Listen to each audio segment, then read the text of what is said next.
작년 이맘때를 떠올려 보면 저는 아이들을 데리고 밖에 나가는 게 늘 두려웠습니다. 혹시라도 손을 놓치진 않을지, 갑자기 소리를 지르진 않을지, 사람 많은 곳에선 감당할 수 있을지, 그래서 늘 갈 수 있는 곳보다 피해야 할 상황을 먼저 떠올리게 됐어요. 그런데 올해를 돌아보며 문득 이런 생각이 들었습니다. 아, 또 많이 성장했구나. 오늘 영상에서는 행운이의 2025년을 돌아보며 작지만 분명했던 변화들을 하나씩 이야기해 보려고 합니다. 가장 큰 변화는 행운이와 행복이 그리고 저 이렇게 셋이서 외출이 가능해졌다는 점이에요. 이전에는 행운이가 어디로 사라질까, 무엇을 만질까 늘 긴장 상태였거든요. 그런데 이제는 자연스럽게 손을 잡고 이동합니다. 그래서 잃어버릴까봐 하는 불안이 많이 줄었어요. 모르는 아이의 간식을 뺏어 먹지도 않고 눈으로만 봐야 하는 걸 만지지도 않아요. 이 변화 덕분에 시에서 주최하는 공유학교 페스타, 동아리 축제 같은 행사에도 셋이서 함께 다녀올 수 있게 되었습니다. 가장 인상 깊었던 건 비 오는 날 대중교통을 이용해서 예술의 전당 전시회를 다녀온 일이었어요. 예전에 저라면 상상도 못했을 하루였습니다. 예전에는 휴대폰을 쥐어주거나 계속 주의를 주지 않으면 이동 자체가 힘들었거든요.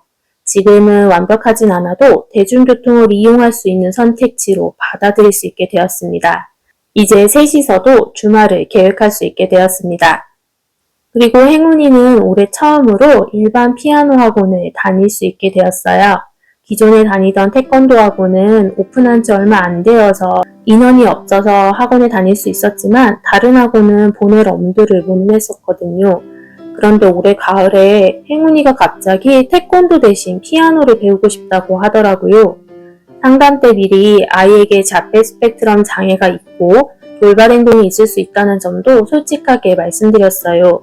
그런데 작년과 달리 행운이가 먼저 분명한 관심을 보였고 약물 치료에 도움도 받아서 지금은 3개월째 비교적 안정적으로 다니고 있습니다. 단체 수업은 아니지만 지시를 따르고 집에서도 스스로 연습하는 모습을 보며 정말 많이 자랐다는 생각이 들었습니다.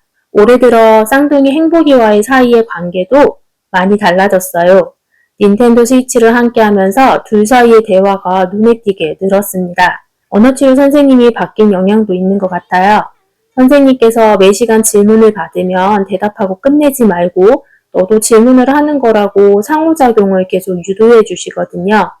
작년까지만 해도 행운이랑 행복이를 보면 그냥 같은 집에 사는 두 아이 정도의 느낌이었다면 요즘은 진짜 둘이 같이 노네? 라는 생각이 들 때가 많아졌습니다.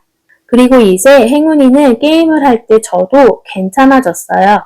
작년에 행운이는 게임에서 지면 소리 지르고 우는 경우가 많았는데요. 질 수도 있다는 걸 이론적으로는 알지만 감정적으로 받아들이기 힘들어했죠. 그런데 얼마 전 보드게임에서 꼴찌를 했는데 행운이가 이렇게 말하더라고요.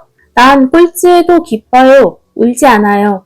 그 말을 듣는 순간 깜짝 놀랐어요. 이 아이가 이제 지는 경험을 견딜 수 있게 되었구나. 이제 오히려 행운이보다 행복이가 게임을 질 때마다 울어서 행복이와 지는 경험을 견디는 것에 대해서 연습을 하고 있습니다. 또 요즘 행운이는 무엇이든지 가격을 비교하려고 하는데요. 내 원피스는 바지보다 비싸요. 레모네이드는 크로아상보다 비싸요. 이런 식으로요. 아직 물건의 가치에 대해 정확히 알지는 못합니다. 자폐 스펙트럼 장애를 드러내듯 사람은 개보다 비싸요 라는 상식 밖의 말로 저를 깜짝 놀래키기도 하는데요. 그래도 생활 속에서 경제 개념의 기초가 천천히 자리 잡고 있다는 느낌을 받았습니다. 그리고 이제 시간의 흐름을 좀 더 잘 인식하게 되었습니다.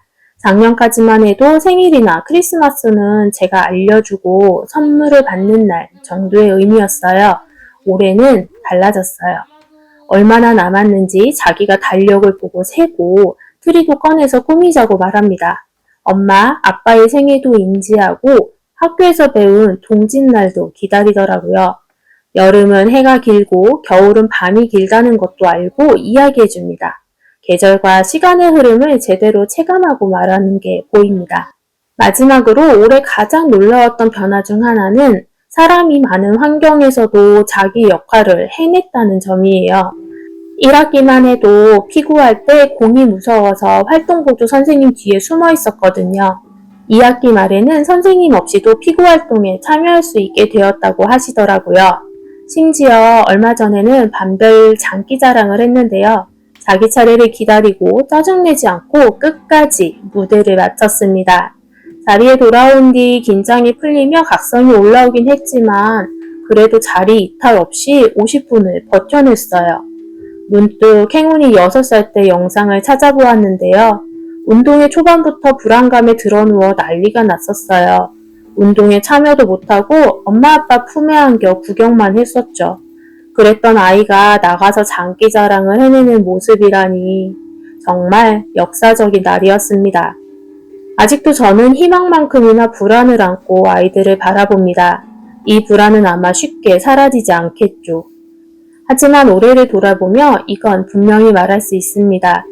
아이들은 성장한다는 거요. 작년에는 불가능했던 일들이 올해는 조심스럽게 가능한 일이 되었고 가능해진 것들은 어느새 일상이 되어가고 있습니다. 물론 속도는 느립니다. 다른 아이들과 비교하면 더더욱 그렇죠. 여전히 전 남의 아이를 볼 때마다 어떻게 저걸 저렇게 할 수 있지? 라고 놀랍니다. 그렇지만 작년의 아이와 오늘의 아이를 나란히 놓고 보면 아이의 성장이 분명히 보입니다. 그래서 저는 이 한 해를 기적 같은 변화라고 부르지는 않으려 합니다. 다만 꾸준히 쌓여온 시간의 결과였다고 말하고 싶습니다. 내년에도 불안은 계속되겠지만 그 불안 속에서도 저는 이 아이들이 또 한 걸음 나아갈 거라는 걸 불안보다 더 믿어보려고 합니다. 2025년 느리지만 멈추지 않고 걸어온 행운이의 기록이었습니다.